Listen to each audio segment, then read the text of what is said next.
क्या आप कभी सोचते हैं कि जीवन क्यों बोझिल लगने लगता है? डर, चिंता और असफलता जैसे शब्दों के साथ जीना वास्तव में एक बड़ा संघर्ष बन जाता है। हम में से कई लोग ऐसे क्षणों का सामना करते हैं जब हमें जीवन में हार का एहसास होता है। इस समय श्री कृष्ण का दूसरा पाठ हमारे लिए एक बीज की तरह है जिसमें गहराई से चिंतन करने की शक्ति होती है।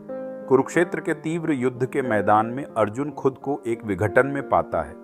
उसके हाथ से धनुष गिर जाता है और मन में एक सवाल उठता है, क्या मैं अपने प्रियजनों के खिलाफ युद्ध कर सकता हूँ? उसकी स्थिति आज के मनुष्य की भावना से भरी हुई है। यह वह क्षण है जब हमारा डर और भ्रम हमें रोकते हैं और हम अपने उद्देश्य से भटक जाते हैं। श्री कृष्ण अब अर्जुन को मजबूत भावना से समझाते हैं कि जिस शरीर की चिंता तुम कर रहे हो वह क्षणिक है, परंतु आत्मा अमर है, पारसैकांत है।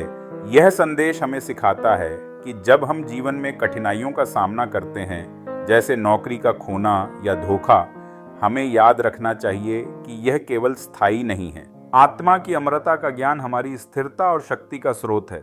इसके बाद श्री कृष्ण उसे शिक्षा देते हैं कि कर्म करो पर फल की अपेक्षा मत करो। तो इसका अर्थ है कि हमें अपने कार्य में ईमानदारी से मेहनत करनी चाहिए, न कि परिणाम के डर से हम पीछे हटें।